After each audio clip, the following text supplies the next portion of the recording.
boa noite, estamos iniciando mais um programa Business 360, um programa em que conversamos com empreendedores, empresários e executivos numa visão 360 graus sobre o mundo dos negócios e do empreendedorismo. E conversamos também com todos aqueles que procuram fazer a diferença e nos inspiram, de alguma forma, pelas suas ideias, ações, projetos e trajetórias. O programa é apresentado por mim, Patrick Dorel, e por Abramo Maidec. Muito boa noite, Abramo. Boa noite, Patrick. Boa noite, telespectadores e internautas. Juntos mais uma vez para apresentar o programa Business 360 e é sempre um grande prazer estar com todos vocês. E hoje nós temos a grata satisfação de receber em nossos estúdios Maurício Mota, CEO da Solistica Health and Nutrition. Maurício, é um prazer tê-lo aqui, é uma grande honra e uma grande satisfação. Obrigado, Patrick, obrigado, Abramo, boa noite a todos, um prazer estar com vocês, viu? Não, maravilha, e a gente vai bater um papo, o assunto ele é sempre bacana, porque você como um alto executivo e tendo feito uma carreira, você vai poder compartilhar um pouquinho com os nossos telespectadores aí questões sobre a sua carreira, o mundo executivo, corporativo e também sobre o espírito empreendedor, que é algo que está em alta nas corporações atualmente e é um dos temas, um dos pilares do nosso programa, né? Um dos temas do nosso programa, do empreendedorismo. E junto com o empreendedorismo, a inspiração. Nosso programa tem como objetivo inspirar as pessoas que estão do outro lado ali da câmera. E a gente tem absoluta certeza que a sua trajetória é uma inspiração para todo mundo. Então, esse programa vai ser muito inspirador. Maravilha. A gente sempre tem um tema, né? Hoje o tema, como a gente está com um CEO, um alto executivo da área de supply chain, o tema é cadeia logística nos mercados de saúde animal, saúde humana e nutrição, que é exatamente a área, o segmento que o Maurício opera e tem toda a sua carreira nessa área, né, Maurício? Então, mas antes da gente iniciar nosso programa, a gente vai chamar os nossos comerciais, que são as mensagens dos nossos patrocinadores. Paula. Primeiro, Euromotors BMW, que está instalando uma loja conceito aqui em Jundiaí, na Avenida La Torre. Olha que conceito legal de loja. Bem ampla.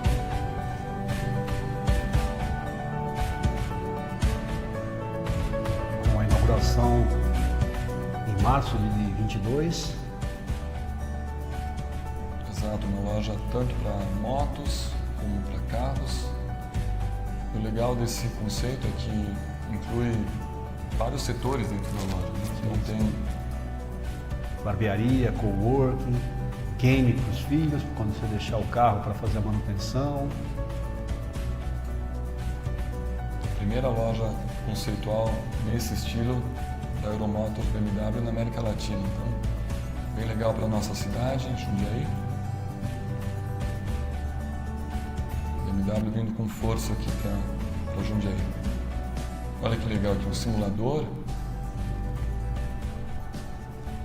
Então, a ideia é que enquanto você espera o teu carro fazer a revisão, né? Você tem várias atividades. Euromotors BMW. E agora, o nosso segundo patrocinador, a empresa VeryCold. Paula. Instalação ou manutenção de refrigeração residencial, comercial e industrial. VeryCold. Bacana. VeryCold, uma empresa especializada em equipamentos de refrigeração, tanto na instalação, manutenção. Situada aqui em Jundiaí, mas atende toda a região. Chegando forte aqui no mercado, já tendo bastante sucesso, VeryCold. Um dos parceiros da VeryCold. Maravilha, muito obrigado aos nossos patrocinadores. Maravilha.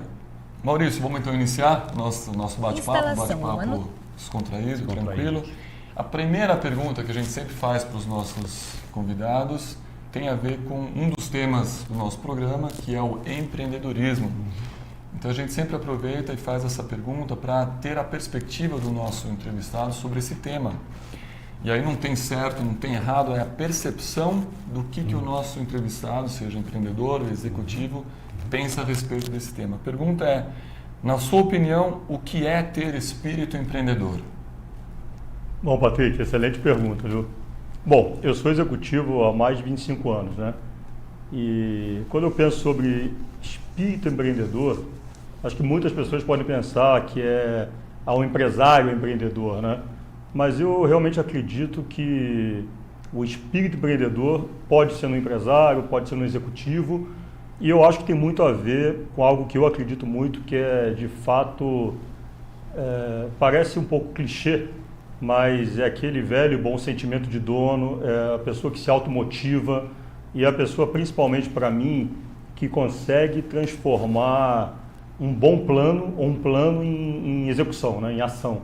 Acho que quando você consegue, eu vejo muitas pessoas ao longo da minha carreira, tem um bom plano, tem um bom planejamento, mas transformar aquele plano numa coisa real não é tão simples. E eu acho que quando você tem um espírito empreendedor, seja um empresário, seja um executivo, você pega um plano, você planeja, mas você transforma aquele sonho, aquele ideal, aquela ideia em execution, né, em uma coisa real. E é isso que as pessoas empreendedoras fazem, né? Seja dentro de uma companhia, como executivo, seja dentro de uma empresa como empresário, né? Um negócio que nasce do zero, né? Exato. Ultrapassando todas as barreiras, porque os problemas são os problemas do dia a dia, né? Então... eu acho, Abramo, que assim, como empresário, né? Quando você abre um negócio, você é empresário, é muito natural você ter um espírito empreendedor. Como executivo, eu acho que depende da empresa, né? Tem empresa que não te permite ter um empreendedorismo tão grande, porque é uma empresa que é mais engessada, etc. Por isso eu, graças a Deus, eu tive a feliz oportunidade de participar de uma empresa, que a gente vai falar um pouquinho mais à frente, que me deixou, como executivo, ser um grande empreendedor, né? Que é, de fato, fazer um negócio que nasce do zero. Eu acho que hoje a gente olha para o lado e vê as startups aí, né? Todo mundo que é executivo de um startup tem que ser empreendedor, né? Senão você não transforma aquela ideia numa execução, num plano real, né? Muito legal essa perspectiva sua. Você falou algumas palavras-chave aí. Sonho, quer dizer, transformar. Sonho é uma palavra-chave importantíssima no empreendedorismo, né? Todos os nossos convidados, quase todos, trazem essa palavra de sonhar, a importância de sonhar. Mas como você falou, realizar esses sonhos, né?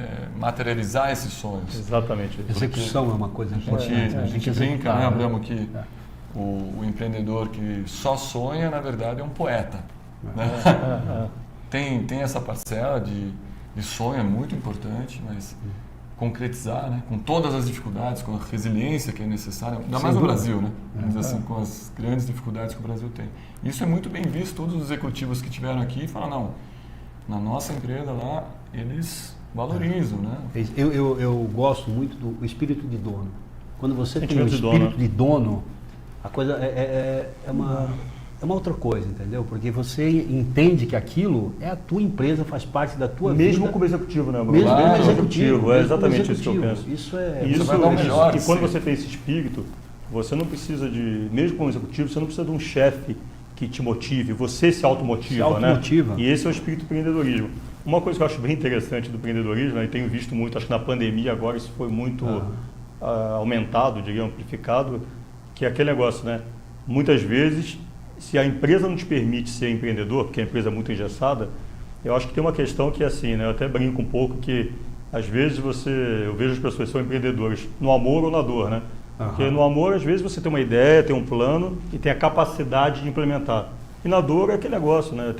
Você vê vários amigos, pessoas que por um motivo ou por outro você perde o emprego ou perde aquela posição e você é obrigado a aprender. E eu tenho muitos exemplos de pessoas que fizeram isso de uma maneira quase que obrigada e tiveram muito sucesso. Isso é muito bacana, né? Sim. Né? Sem dúvida nenhuma. Eu acho que o empreendedorismo, como você falou, né, é um estado de espírito, uma atitude, uma mentalidade. Né? Então, cada vez mais a gente vê as empresas, como eu falei, incentivando e motivando as pessoas, porque o espírito de dono, né, o sentimento de dono é justamente isso. Eu vou dar o meu melhor e se não for suficiente, eu vou buscar ajuda, mas eu não vou deixar aquela peteca cair. Eu vou fazer o máximo que eu puder, porque é meu, entre aspas. Né? E, na verdade, a partir de um certo estágio das carreiras executivas, com a participação de ações, você acaba sendo dono mesmo, de uma parcela. As empresas, muitas empresas mudaram muito e você hoje tem essa abertura. Né? Eu acho que esse conceito, né, eu, pela minha experiência também de executivo, pelas últimas 2 empresas que eu passei, a gente era incentivado até pelo próprio dono da empresa. A gente recebia um livro ali, dizia assim, seja dono da empresa. Isso é muito legal. Dono de dono, né? Dono do dono. As glórias e as dificuldades também. Fazendo um link aí, ou uma pergunta adicional, você tem esse espírito empreendedor desde os inícios, das primeiras etapas da sua carreira executiva, ou você desenvolveu esse espírito empreendedor quando você já chegou num cargo mais elevado, diretor ou executivo? Imagino que você teve uma carreira por várias etapas. Aí. Pô, Patrick, essa pergunta é filosófica, hein? Porque realmente é uma boa reflexão, né? Eu acho que... Eu não sei, eu acho que eu já pensei muito sobre isso e eu acho que eu tenho, como pensando na minha própria carreira, eu tinha algumas características naturais que eu rapidamente, muito novo, percebi que elas tinham algum valor de mercado e eu acredito que eu tenha transformado aquelas características que eram minhas da personalidade em coisas que eu passei a usar na minha atuação profissional. Legal. E coisas do tipo, né? Gostar de servir, gostar de atender, uma coisa que eu me lembro, na minha casa eu já era assim, eu tinha essa característica e rapidamente eu percebi que quando eu fazia isso no trabalho tinha um valor, né? As pessoas reconheciam isso rapidamente. Então eu acho que o espírito empreendedor, eu acho que você pode desenvolver, né? Mas eu acho que tem um pouquinho de vocação, de um pouco de vocação, de fato, de você se automotivar, de você ter aquele sentimento de... eu me lembro bem, assim, eu comecei na empresa, depois talvez a gente fale um pouco da minha trajetória, claro. Mas eu comecei na empresa numa posição muito baixa e eu não lembro de ter uma visão diferente da que eu tenho hoje como CEO. Meu sentimento é o mesmo. Então, eu acho que eu já desde cedo tive esse espírito de vocação de ser realmente automotivado, de sentimento de dono, né, Abramo, como você comentou. E aí, então, agora veio a calhar, porque eu vou pegar agora esse link e já vou fazer a segunda pergunta para você. Eu já te conheço há algum tempo, a gente já teve até o privilégio de trabalhar, né? Eu numa empresa, você na outra, mas a gente já se conhecer. Como cliente fornecedor, né? Isso, como cliente fornecedor. Então, agora, conte para nós e para o nosso público um pouco da sua trajetória profissional, da sua carreira, que eu sei que você começou, você é do Rio de Janeiro, né? Sim. São Paulo, então conte um pouquinho que, sem dúvida nenhuma, é uma trajetória bastante interessante. Eu acho assim, primeiro, obrigado aí pela oportunidade, pela pergunta, mais uma vez, Patrick, Abramo. Eu acho que falar da sua carreira é sempre falar da sua vida, né, de alguma forma. Eu estou com 49 anos e eu comecei a minha carreira, como você falou, eu sou do Rio de Janeiro, vim para São Paulo estudar na Unicamp e achando que ia ficar 2 anos, falei para minha namorada, falei, olha, amor, fica tranquila, 2 anos, mas a gente vai se ver, depois eu volto, estou há 26, né? 7 anos, nunca mais voltei, mas casei. A namorada é a mesma? Não, mas casei com ela, então deu tudo certo. Mas a minha história, na verdade, profissional, ela se confunde um pouco com uma empresa, porque eu passei por outras empresas, né? Por 2 outras empresas, mas muito cedo, com 26 anos, eu entrei nessa empresa que hoje, possivelmente, se fosse nos dias de hoje, talvez a gente chamasse de um startup. Na época, em 96, 97, não tinha esse conceito, né? Startup. Mas eu comecei numa empresa que na época não tinha nem nome, por isso que eu não estou falando o nome ainda. Eu participei desde a criação da logomarca, criação do nome, e começou como Armazéns Gerais Vinhedo, né? Numa época onde não existia ainda o conceito de operador logístico, né? A gente tinha ainda aquela época, né, Abramo e Patrick, o almoxerifado, faturamento, estoque. E aí a gente criou, então, na época, uma empresa que nasceu em Vinhedo, uma área que estava desativada, e então foi realmente uma startup. E eu divido até, a minha história se confunde um pouco com a história dessa empresa, já que eu estou lá há 23 anos, fiquei 21 anos na GV, depois, agora há 2 anos na Fenza, no grupo Fenza, né? Depois que a gente foi adquirido. Mas eu divido a história e poderia, de uma maneira didática, dividir em 4 fases, tá? São 4 fases que eu vejo a companhia. A fase 1 eu chamo de fase de crescimento orgânico. A gente saiu do zero e chegou a faturar aí 180 milhões de reais. Bastante. E um crescimento realmente de bater de porta em porta, falando com cliente por cliente, pedindo para vir, focado muito no setor de saúde desde o início, né? E porque a gente enxergou como na época, né, como o Oceano Azul, era uma boa oportunidade, não tinha ninguém atacando esse mercado de saúde animal, né? Já tinham empresas atacando consumo, algumas atacando saúde humana, mas ninguém mergulhado no saúde animal, e a saúde animal no Brasil, no agronegócio, super promissor, com um potencial enorme de crescimento. E a gente então decidiu um plano estratégico e entrou nesse mercado. E nos primeiros 10 anos, nessa fase 1, que eu chamo de crescimento orgânico, a gente já se tornou líder nesse setor. E aí a gente vai para a fase 2. A fase 2, que foi aí de 2008 a 2011, foi uma fase que eu chamo de M&A, né? A gente decidiu então que precisava crescer, alavancar o negócio e comprou outro. Então, Patrick e Abraão, em 4 anos a gente compra 8 empresas, né? Então faz um processo de M&A muito forte. 8 empresas? 8 empresas, 4 anos, 2 por ano. Então imagina, a gente em 4 anos saiu de 200 milhões de faturamento para 1 bi, quase. Caramba. E aí a gente entra na fase 3, né? Que é de 2011 até 2014 mais ou menos, que é uma fase onde a gente faz todo um processo de turnaround. Imagina, depois de comprar 8 empresas, tinha que arrumar a casa, claro, né? arrumar a casa. Sinergia, projeto de sinergia. E aí a gente entra na fase 4, que é quando eu assumo a presidência da companhia, porque só para fazer uma correlação aí com a minha carreira junto com a companhia, claro. Eu comecei então como gerente de operações, diretor de operações, depois diretor comercial, vice-presidente comercial, e depois em 2015 eu assumo a presidência e a gente entra numa fase que a gente chama de fase de retomada do crescimento, depois de comprar empresas, organizar a companhia, a gente volta a crescer e realmente nos últimos 5 anos, de 2015 a 2019, a gente triplicou de tamanho quase, e muito focado nesse mercado de health, de life science, de saúde animal, de nutrição.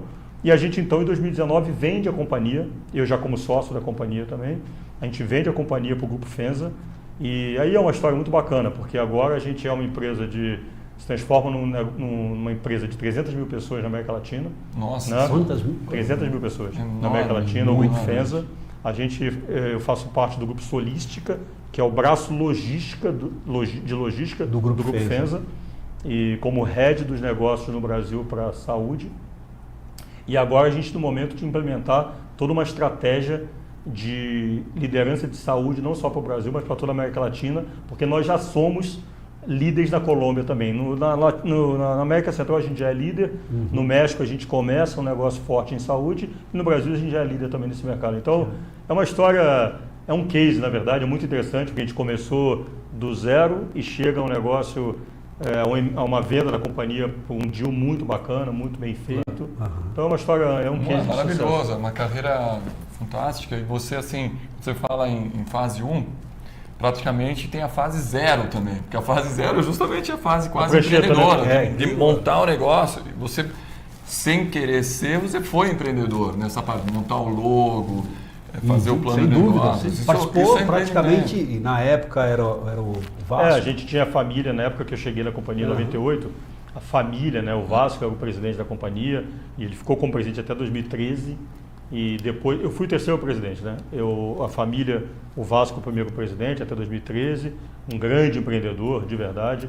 Eu sempre fui acho que um grande empreendedor, mas eu sempre fui muito da execução também. Sim. Né? E foi muito interessante, porque realmente começamos todos muito jovens, todo mundo com 25, 26 anos, e realmente foi um negócio de muito sucesso.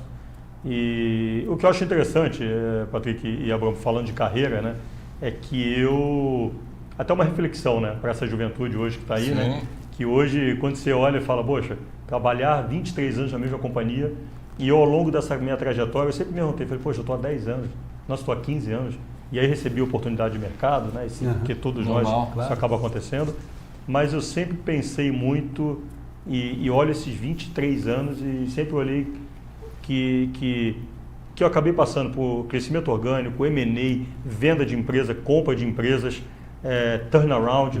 Então eu sempre fui muito desafiado e isso fez com que, apesar de eu trabalhar 23 anos na mesma companhia, eu me sinta trabalhando em 4 companhias diferentes por todos os momentos que a gente passou. Né, e tem uma coisa muito interessante, minha carreira eu sempre desenvolvi na área de supply chain, então nós estamos falando do nosso mercado. E é muito dinâmico, né? E eu me lembro muito bem da AGV, assim, quer dizer, você tem ali as principais empresas do país de saúde animal, entre outras. Sim. Então, quer dizer, é muito dinâmico, você participa de tudo que você pode imaginar, você acaba se envolvendo com o marketing da companhia, com a operação da companhia, com a parte financeira da companhia. Sem dúvida. Tem que entender um pouco é um aprendizado. É um aprendizado, né? Muito você interessante. Tem que aprender e saber um pouco do mercado da empresa que você está trabalhando junto, né? Quer dizer, os teus clientes, você tem que conhecer, porque o produto e tudo mais. Então você acaba, você falou 23 anos numa mesma empresa, mas todos os teus clientes, por confiarem tanto, acabam sendo quase empresas que você conhece muito a fundo também, né? Não, e tem uma coisa legal, que esse programa aqui a gente fala abertamente do que acontece com as empresas. E eu recebia algumas pessoas de fora, né?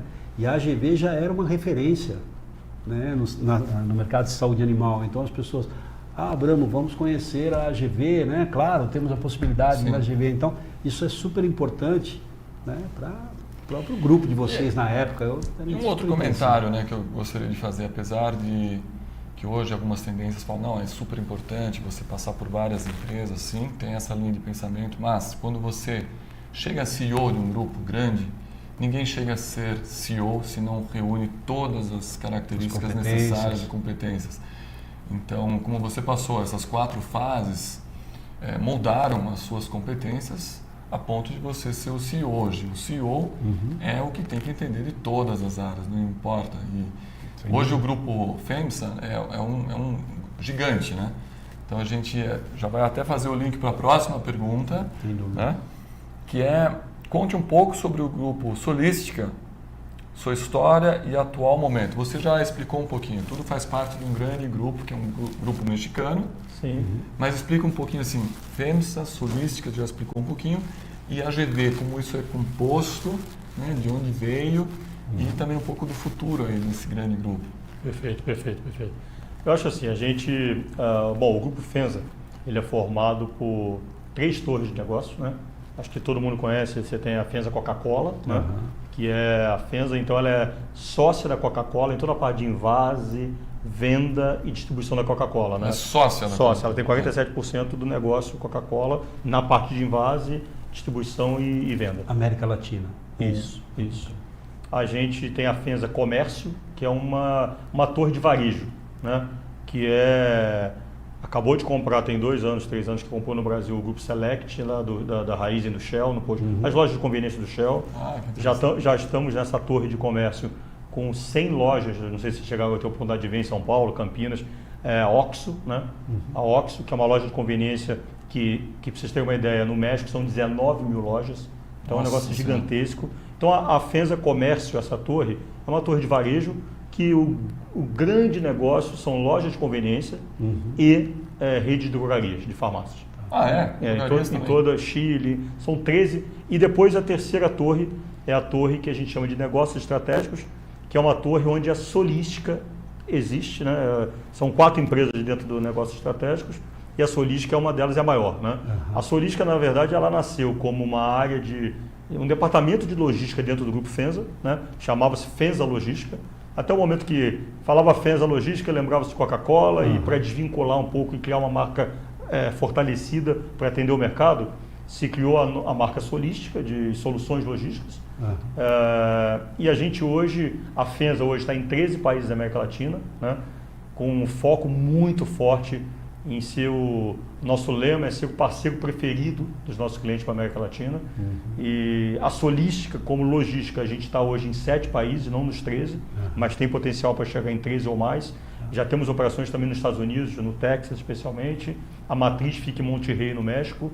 Então assim, Patrick e Abramo, respondendo a sua pergunta, a FEMSA é um grupo de 300 mil pessoas na América Latina, com todo o recurso, todo o investimento dedicado à nossa região. Eu acho muito interessante, uma vez eu ouvi de um grande cliente nosso, e eu estava na França negociando o contrato, e ele falou: Maurício, eu não acredito em soluções globais, ou seja, o melhor prestador de serviço, o melhor operador logístico para mim, que me atende na China, não necessariamente é a melhor opção para mim na Colômbia, mas eu acredito em soluções regionais.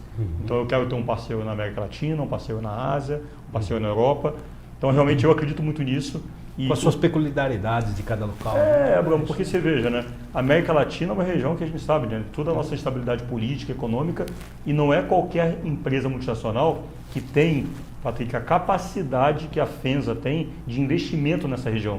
Então, são investimentos altíssimos. Agora mesmo, a gente está inaugurando um armazém Extrema, investindo mais de 20 milhões de reais. Então, assim, a gente está o tempo todo investindo e sempre na nossa região, 13 países, muito concentrado aí em Brasil, Colômbia e México, são os 3 principais negócios, mas em 13 posições no Brasil. E a Solística, para te responder, a Solística, na verdade, é muito interessante, porque a FENSA vem investindo muito nesse negócio de logística. E como é que nasce a Solística, então? Um departamento interno, e depois vem para um processo de aquisições, onde a Solística compra um operador logístico no México, que era a antiga Zimag, depois compra o maior operador de health na Colômbia, que chamava-se Open Market, depois vem para o Brasil e compra a Expresso Jundiaí, que você conhece bem, Abraham, era antes da aquisição e continua sendo a melhor opção de transportador fracionado para a região sul e sudeste, principalmente para health. Depois compra a Atlas, que era a melhor transportadora fracionada para centro-oeste e norte, e faltava um braço mais forte de armazenagem, e aí ela vem e compra a AGV. Então, se você olhar a Solística, hoje ela nasce como departamento da FENSA de logística e depois vem com Zimag, Open Market, Expresso Jundiaí, Atlas e AGV. E isso forma a Solística de hoje. Olhando para frente, Patrick, é uma empresa que, como eu falei, investe muito na região, só investe na região. Claro. Todas as 300 mil estão dedicadas à região da América Latina e com uma estratégia total de foco no crescimento na América Latina e com foco muito forte em vários setores, mas hoje 40% do nosso negócio na América Latina é health.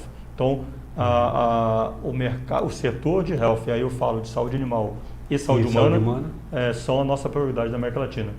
Um ponto que é importante, Abraham, você falou muito da GV enquanto líder, né, em saúde animal. Hoje nós somos líderes também, não só no Brasil como na Colômbia, no mercado de saúde humana também. Entendi. E aí, Maurício, quando você oferece a solução logística, desde inbound, armazenagem, outbound, transporte, quer dizer, é completo. Como é que é esse leque? Esse é um ponto bem interessante, Patrick, porque a gente sempre procurou, o nosso core business sempre foi armazenagem e transportes. Mas desde o dia 1, o Abramo foi nosso cliente durante alguns anos, sabe disso, a gente sempre procurou agregar valor ao negócio. Então, desde o primeiro ano, a gente, além de armazenagem e transporte, a gente pensava, o que a gente pode fazer mais? Claro. Então, e de verdade, esse fazer mais nem era para, falando de uma maneira bem trivial, nem era para ganhar dinheiro. O negócio principal era armazenagem, sempre foi armazenagem e transportes. Mas era uma forma de fidelizar o cliente e de dar soluções de toda sorte. Então, desde venda de insumos, né? Porque imagina, você tem escala, você compra para todo mundo, claro, compra mais barato e consegue repassar. Destinação de produtos, logística reversa, consultoria tributária, né? Hoje ninguém toma decisão de logística sem analisar. Então a gente hoje faz consultoria tributária para um monte de clientes. Você fala, pô, mas você ganha dinheiro com consultoria tributária? Não. O nosso negócio é armazenagem de transportes. Esse é o correlato, mas que a gente acredita que agrega valor ao negócio. Que legal. Não, e tem a coisa, a gente poderia, na época, eu me lembro muito bem, né? E isso é uma prática, de colocar o teu escritório dentro da operação, abrir as filiais, quer dizer, você fatura de qualquer lugar, sim, o faturamento já saía na operação, quer dizer, isso é fantástico na época, né? Isso faz muito tempo que foi implantado, a gente sempre mas esse era o trabalho mais amplo que a operação proporcionava para nós. A gente sempre quis fazer armazenagem, transportes e todo o serviço que a gente poderia fazer. E se a gente não tivesse a competência, a gente fazia parcerias. Então, por exemplo, esse exemplo que eu usei da consultoria tributária, a gente avaliou um exemplo, né? E a gente falou, bom, a gente talvez não tenha competência para isso. Então, a gente anexou um escritório especialista em tributário, que é nosso parceiro, e que faz essa consultoria junto com a gente. Então, a gente sempre buscou, Patrick, te respondendo, fazer algo mais do que só armazenagem. Isso é fantástico, porque uma das tendências que a gente vê também no mercado, vindo de alguns anos para cá, as empresas focando naquilo que é o core business dela. Então, às vezes, a empresa é forte na gestão de uma marca, mas ela não tem a especialidade que, por exemplo, a AGV tem para fazer toda a parte de armazenagem, a solística, fazer de inbound. Então, fazendo uma parceria com alguém que é especialista, pode sair mais barato do que você fazer internamente, porque você não tem o expertise, de alguém que tem um tamanho e uma economia de escala do tamanho da... Durante toda a minha carreira, eu sempre pensei Dessa dessa maneira. forma, quer dizer, para que eu vou me envolver naquilo se eu tenho gente muito mais especializada que pode agregar para a minha empresa, né, e empresa de confiança que eu vou ficar tranquilo. Eu me lembro das discussões de OTIFs, né, que a gente discutia muito, tudo isso. Então, eu acho que isso é importante. E eu, antes de fazer a próxima pergunta, Maurício, a gente vem quando conta uns causos aqui assim. Eu queria que você contasse um pouquinho, naquela época, da dificuldade que era entregar vacina nesse país. Nossa, Bruno. Porque o nosso público, telespectador, às vezes não tem ideia, num país continental como esse, e a gente fala assim, não, eu tenho que entregar uma vacina que vai sair aqui de Vinhedo e tem que chegar em Rondônia, gelada, hein, dentro do container. Você está falando mais ou gelo. menos quando? Que ano que você está se referindo especificamente? 2000, 99. 2000, por aí. Eu acho assim, é interessante, até interessante um ponto dessa sua pergunta, né? A gente começou o negócio, quando a gente fala no setor de saúde, com vacinas. Então, a gente logo começou com vacinas, fizemos trabalhos muito interessantes até de análise, inclusive eu tinha recém saído da Unicamp, então fizemos muitos estudos. Você é engenheiro? Eu não, eu sou administrador. Administrador E veterinário, né? Eu sou veterinário e depois fui fazer administração. E a gente começou a fazer esse trabalho desde de qualificação das caixas, das pilhas térmicas, como eu chamava, qual a melhor forma de acondicionar a vacina, para que evitasse que tivesse qualquer tipo de avaria. Depois começamos, Abramo, com a vacina, inclusive na sua época ainda, que era uma vacina que ninguém queria terceirizar, que era a vacina para avicultura de criogenia, né? Que ela é distribuída em nitrogênio líquido. Então, realmente, uma operação de muita complexidade. Mas a gente rapidamente se tornou líder nesse setor e conseguiu fazer um trabalho muito interessante, Abramo. Até você pediu para contar um caso. Acho que a gente conseguiu fazer de fato. As empresas usavam, Patrick, no início, quando a gente chegou lá em 98, 99, e eu sempre acreditei muito no foco. Eu sempre defendi muito essa bandeira do foco no setor. Porque eu acho que quando você tem foco no setor, você acha as soluções que aquele setor precisa. Legal. A demanda do setor de saúde animal é diferente de uma demanda no setor de tecnologia. Mesmo que a logística seja a mesma, né? Mas as demandas daquele setor são específicas. Claro. E logo de cara, o que a gente fez, pegando o caso que você pediu, as empresas usavam muito frete aéreo. Porque imagina, como é que você sai de São Paulo e vai entregar no Pará vacina que dura no máximo 48 horas. Então as empresas usavam muito frete aéreo. E a gente conseguiu criar uma malha logo nos primeiros anos, isso foi um grande diferencial, onde a gente montou, para vocês terem uma ideia, hoje a gente tem 61 unidades no Brasil. 61 unidades. Na verdade é o seguinte, a gente criou uma malha, Patrick, onde a gente conseguiu fazer uma forma de distribuição e não dependia, óbvio que eu dependo um pouco do aéreo, né? O Brasil é um país continental, muitas vezes você precisa utilizar o frete aéreo, mas a gente conseguiu criar uma malha onde eu consigo passar nas minhas filiais, são 61 pontos, fazer um reabastecimento da vacina com gelo e chegar no destino final. Tanto é, um exemplo para encerrar essa questão, que agora na pandemia a gente acompanhou, um dos maiores problemas que o mercado teve foi a redução absurda do frete aéreo, e a gente em nenhum momento pagou operação. Por quê? Porque eu tenho uma malha rodoviária que consegue atender o Brasil inteiro. Para vacinas. Não, e a minha pergunta foi exatamente em cima disso, porque quando a gente pensa num país continental como o nosso, que a vacina tem que chegar dentro do gelo, senão o fiscal do mapa abre, não tem gelo, recusa a vacina. Então, tinha que ser... E não te cortando, desculpa, mas não só a gente está falando muito da linha veterinária, mas hoje a gente é a maior empresa de vacinas da saúde humana. Então imagina que esse ano, inclusive, ganhamos o prêmio de melhor fornecedor da Abbott, porque eu faço todas as vacinas de gripe, de H1N1, das campanhas de gripe da Abbott. Fazemos todas as vacinas da Glaxo. Então, assim, a gente realmente também, o know-how que a gente desenvolveu lá atrás, eu até brinco, né? Quem sabe fazer vacina para a saúde animal, que entrega em fazenda, em aldeia indígena, etc. Quando você vai para as vacinas da saúde humana, que são as vacinas que a gente usa, que nossos filhos, né? Que a sociedade utiliza, as entregas são muito mais em grandes centros, etc. Então, a logística é até, diria que, mais simples do que a própria saúde animal. Bom, então vou emendar aqui a quarta pergunta. Assim, como se comporta atualmente o mercado logístico de saúde animal, humana e nutrição? Você já deu um início, um briefing. Assim. Como estão esses 3 mercados? Bruno, a gente, como eu comentei, né, eu acredito muito no foco, né? E o foco então, a gente desde 2015 tomou a decisão de criar uma empresa que só faz isso. Então, toda a minha equipe, são 2.000 pessoas que só se dedicam ao negócio de Animal Health, Human Health e Nutrition, mas que a gente chama principalmente Pet Food. Hoje a gente é líder no Brasil também em Pet Food. O mercado que está crescendo. Um mercado que, é isso que eu ia comentar, um mercado, te respondendo, Abraham, um mercado muito resiliente. É impressionante, né? Como é um mercado resiliente, passa por greve de caminhoneiro, crises, agora pandemia, e o mercado realmente cresce acima de 2 dígitos, de uma maneira muito robusta. Né? O PET, o mercado veterinário como um todo, né? O mercado de saúde humana.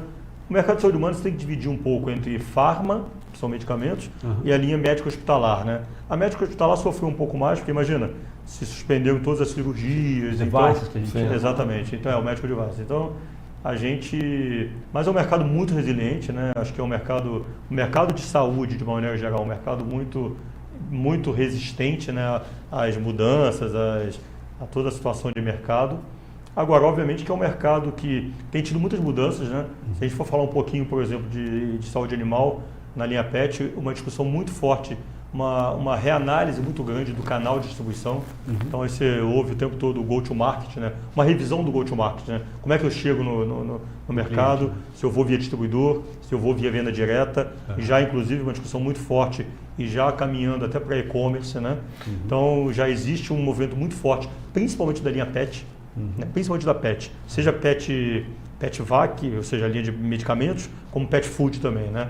E quando você vai para a saúde humana, um mercado que se movimenta muito em busca dos benefícios fiscais, né? Então você tem operações muito mais descentralizadas, você tem uma região como o sul de Minas Extrema crescendo absurdamente. De forma absurda pelos incentivos fiscais. Exatamente, Minas Gerais crescendo absurdamente, até porque é próximo de São Paulo e tem benefícios fiscais interessantes.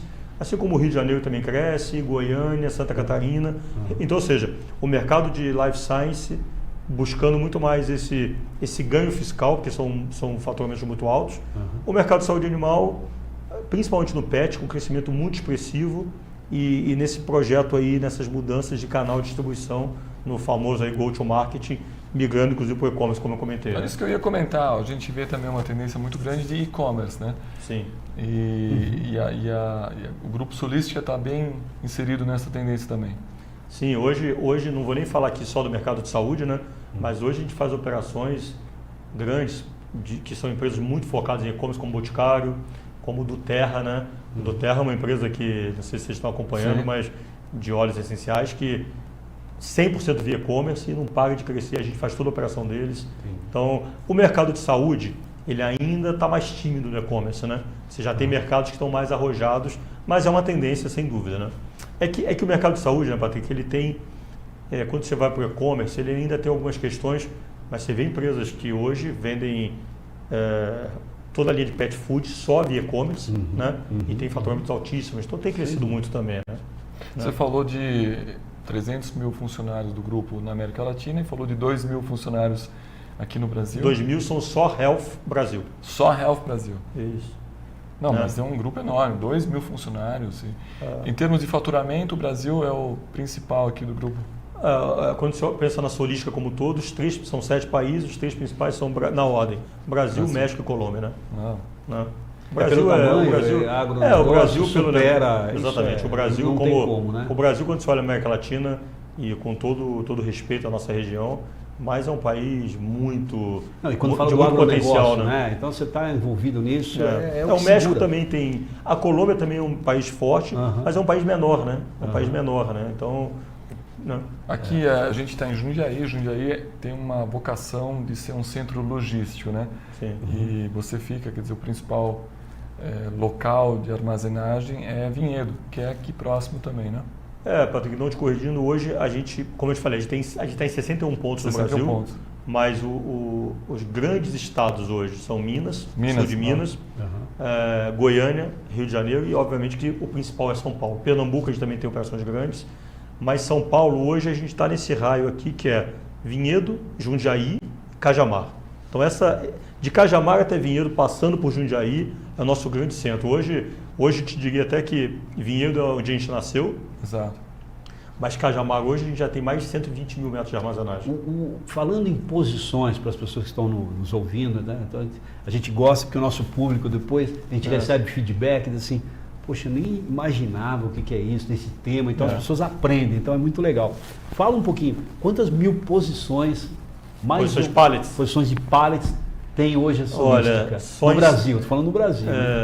Bramo, mais de 200 mil, né? Mais de 200 mil, né? Só São Paulo hoje, ó, só Vinhedo são 50 mil posições, mas Cajamar são mais quase 80 mil, tem mais de 250 mil posições.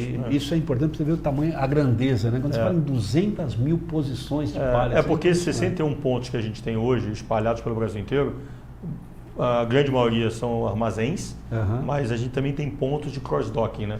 Regiões que a gente faz só despacho de mercadoria para apoiar essa malha no Brasil inteiro, né? E em termos de transporte, quer dizer, a sua frota é própria ou é mista? A gente tem uma frota mista hoje, Patrick.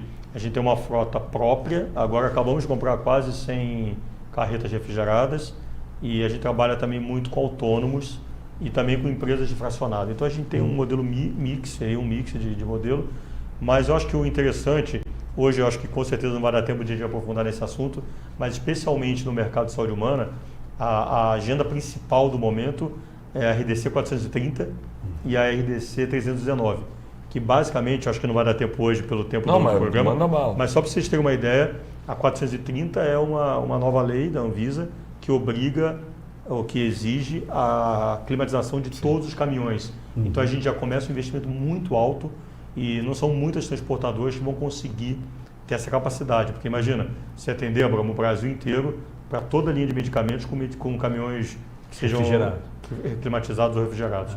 Então, e a 319 é a operação que exige a rastreabilidade do produto, estou falando aqui de medicamento humano, desde a fabricação até a ponta final, e isso, imagina, passando por distribuidor, é um processo muito complexo. Isso sempre foi uma discussão, né, Maurício, que eu me lembro do tempo, que assim, você pode garantir no operador logístico uma temperatura exigida de 2 a 8, menos 5, que é garantido hoje, que é garantido. Sem dúvida. Você tem o caminhão refrigerado, você acabou de comprou 100 caminhões, você pode garantir, mas e a ponta, né? Isso que era um grande, porque o Brasil, tudo bem, você está com 4 graus em Porto Alegre, mas você está com 38 em Manaus, ou, sei lá, Pará. Então, é bem complicado. O Brasil, por ter esse tamanho todo e essa complexidade, né? Então, essa é uma discussão dá dor de cabeça. Eu citei esses 2 pontos só para não deixar de falar para o público, para a audiência hoje, que são 2 assuntos que estão muito em pauta, que é a 430 e a 319. Quem é do mercado farmacêutico sabe disso, mas é o que você falou, são assuntos altamente complexos e que o Brasil está tentando se preparar para atender. Hoje a gente, e aí vem ainda complementando a pergunta, um grupo como a Solística, como a Fenza, está com total capacidade desse tipo de investimento e já está fazendo, né? Então, eu imagino assim, quando a empresa tem todo esse histórico, esse know-how, quanto mais severo e quanto mais difícil o mercado, melhor, porque é ela que vai conseguir atender. É que tem a expertise, né? É que tem a expertise. Então, eu sempre penso assim, né? Quantas RDCs tem que ter? Quantas puder ter, porque eu vou estar na frente, entendeu? Patrícia, eu concordo plenamente com você. Eu acho que para uma empresa que tem foco, que tem capacidade de investimento, o aumento da complexidade cria barreiras de entrada, de saída. Claro, sem dúvida nenhuma. E eu imagino como você é uma pessoa que fala muito em foco e tudo, personalizar o cliente, tudo. Quer dizer, o cliente, quando pensar em operação, tem que pensar na Solística. Hoje a gente tem um projeto, é legal você falar isso, porque é uma coisa que talvez seja a matéria que eu mais gosto, que a gente tem um projeto hoje para a América Latina, que chama, um projeto que também está que é o Customer Centricity. Eu sou líder desse projeto do Customer Centricity e a gente está muito focado em olhar toda a América Latina, como eu comentei, com a frase de ser o parceiro preferido dos nossos clientes e implementar uma política de Customer Centricity muito forte. Então, a gente está bem empenhado nisso. Eu sempre acreditei nisso, você me conhece. Para mim tem 2 palavras mágicas, uma é foco e a outra que agora está chique, Customer Centricity, mas que é realmente Foco no cliente. No Porque cliente. se o cliente está feliz, isso... Eu me lembro que contando um caos, eu me lembro que uma época da minha história que eu fui muito criticado porque eu falava, Maurício, você só pensa em cliente. Eu falei, bom, mas eu acho que cliente, eu sempre acreditei muito nisso, faz o melhor para o cliente que isso volta. Né? Então eu acredito muito nessa questão que hoje a gente fala em Customer Centricity, que é o cliente no centro de tudo, mas de uma maneira empírica, eu sempre acreditei que foco no cliente faz a diferença para a gente. E você, é aquele negócio que a gente sempre fala também, né? A única pessoa, vamos dizer, pessoa que pode mandar embora do office boy ao senhor é o cliente, é só ele atravessar a rua e ir no teu concorrente. Acabou a empresa. Então acho que é por aí. Então concordo com você. Bom, vamos seguir que passa rápido o programa. Quase acabando. Quando o assunto é bom, o entrevistado tem bastante conteúdo, o negócio passa mais rápido do que a gente imagina. Mas vamos lá, a nossa quinta pergunta é: qual o impacto da pandemia em seu mercado? A gente já está, graças a Deus, numa fase mais final, mas com certeza deve ter tido algum impacto na sua operação. Né? Patrick, eu acho que foi Bom, eu acho que eu considero o início da pandemia oficial em março de 2020, né? Para a gente foi realmente uma loucura, eu diria. Por quê? Porque eu vi, claro, né? A gente não passou o que algumas empresas passaram, que foi a pandemia trazer queda de venda, queda de volume. Então, os recursos ficaram escassos, mas as empresas não tinham volume. Óbvio que isso aí foi terrível, porque aí gerou demissões, etc, Claro. etc. No nosso caso, o que aconteceu não foi isso. O que aconteceu foi que os recursos ficaram escassos, mas o nosso volume triplicou. O nosso mercado, como eu comentei, o mercado de pet, o mercado de saúde animal, foi inclusive, a gente acompanhou, né, nessa crise toda, o agronegócio foi que segurou o Brasil. Né? Então, realmente, o nosso mercado, o volume ficou muito alto, só que a gente teve que conviver com um volume muito elevado e com uma escassez de recursos. Então, coisas do tipo, acabou o frete aéreo, não tem frete aéreo, como é que eu mando? Por mais que a gente tenha toda uma malha, tinha regiões que a gente dependia do frete aéreo. Frete aéreo não tem. Bom, as pessoas se afastando e escassez de mão de obra, aumento de absenteísmo, porque as pessoas com medo. E a gente, obviamente, implementou rapidamente algumas ações, como home office, né, como acho que muita gente implementou. A gente teve que separar turnos, então caiu muito na sua produtividade. Porque imagina, entrava antes da pandemia, o primeiro turno, o segundo e o terceiro se juntavam no horário de pico, de 2 da tarde até 10 da noite, e a gente produzia muito. Eu tive que separar. Quando entrava o primeiro turno, saía o primeiro turno, limpava todo o armazém, higienizava, para entrar o segundo turno. Então, a gente caiu em produtividade, a gente perdeu o frete aéreo, a gente aumentou, como eu comentei, o absenteísmo, aumentou o turnover das pessoas. Os recursos, realmente, assim, insumos, aumentaram, assim, custos acima de 30% de aumento de insumos. E a gente, então, eu acho que a gente foi muito, de uma maneira humilde, né? A gente foi muito inteligente, porque logo em 12 de março, eu me lembro bem, a gente inaugurou a gente chama do BCP, né? Que é o Business Continuum Plan. Então, a gente tinha isso muito estruturado já, a gente já tinha implementado isso há cerca de 5 anos. Então, que é basicamente, quando você tem uma crise dessa, rapidamente você implementa, as pessoas já estão desenhadas, os comitês já estão montados, então rapidamente a gente saiu muito rápido da problemática e criou soluções. Então, não tem frete aéreo? Vamos fazer rodoviário, como é que a gente vai fazer? Não pode aglomerar? Vamos então separar os turnos e vamos combinar então com os clientes, em vez de a gente expedir em D0, expede em D+1. Então a gente conseguiu de fato criar uma série de mitigações e em nenhum momento da pandemia a gente parou a operação. E a gente conseguiu também, Abramo e Patrick, através do nosso BCP, que é o nosso programa de continuidade do negócio, não parar a operação, e a gente mantendo nossos clientes muito bem informados sobre cada passo. Comunicação. Isso foi muito bem elogiado.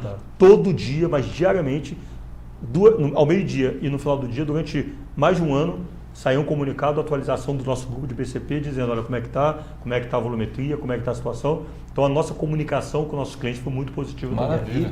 Essa comunicação é super importante. Isso eu acho que foi um dos fatores, talvez, vendo a distância assim, fundamental para o sucesso durante esse problema todo de pandemia. Agilidade de reagir. É porque você tendo comunicação, você conversa com o cliente, você explica, as pessoas entendem, porque era um momento bastante difícil para o país, né, para as empresas. Então, acho que foi fundamental implementar esses comitês, porque vocês como operação não pode ficar pensando, tem que agir, né? Operação, o próprio nome está dizendo, né? Então isso eu acho que foi um ponto extremamente positivo para a Solística, né? Durante esse período de pandemia. É interessante quando você passa por uma crise dessa e você termina, ou durante essa crise, óbvio que a gente teve problemas com a pandemia, muitos, mas você terminar uma crise através de uma comunicação e através do plano de mitigação e ouvir a maioria dos clientes falar, poxa, se não fosse por vocês, eu não seria o que ter sido da gente na pandemia, porque a gente realmente conseguiu, através das mitigações que a gente criou,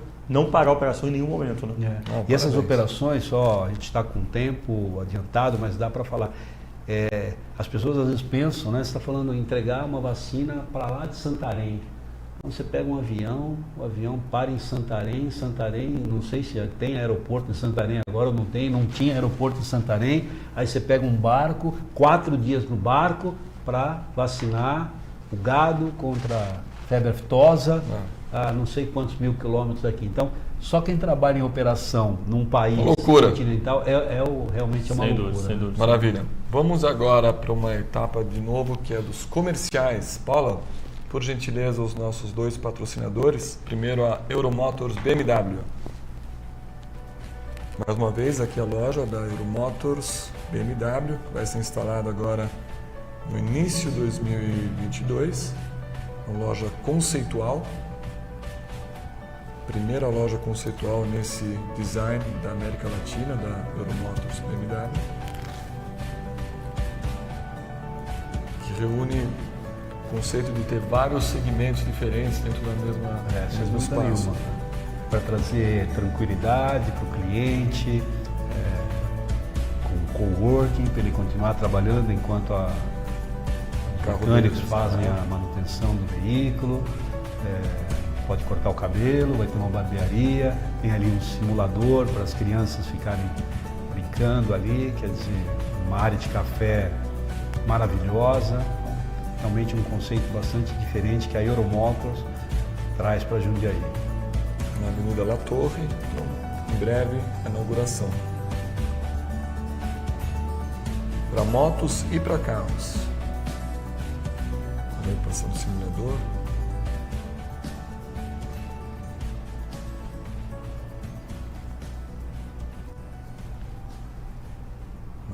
Euromotors BMW. E agora, Paula, nosso segundo patrocinador, a VeryCold. Instalação ou manutenção de refrigeração residencial, comercial e industrial é com a VeryCold. VeryCold, chegando forte no mercado de instalação de equipamentos para refrigeração comercial, industrial e residencial. Tratamento personalizado para os clientes, uma empresa que atende de maneira rápida, sem burocracia. Consulte a VeryCold. Seguramente vocês vão ficar extremamente satisfeitos. Os parceiros dela e está tendo bastante sucesso também. Maravilha. Show de bola, Paula. Obrigado. Agora a gente chega numa etapa, Maurício, que a gente pede para o nosso convidado escolher uma frase de inspiração. A gente trata esse tema de inspiração com muita ênfase, né? Tá. E aí a gente tem 3 opções sempre, fica a teu critério escolher aí e comentar a frase. No escuro? Puxa, sorteio? É sorteio? Vou puxar do meio aqui, vai. Vamos ler, vamos ver aqui. Vamos lá, Maurício, vamos ver. Sempre que um indivíduo ou empresa decide que o sucesso já foi alcançado, o progresso para. Thomas Watson Jr. Eu vou repetir para você comentar alguma coisa. Sempre que um indivíduo ou empresa decide que o sucesso já foi alcançado, o progresso para. Poxa, que frase, olha, eu não tinha visto, hein?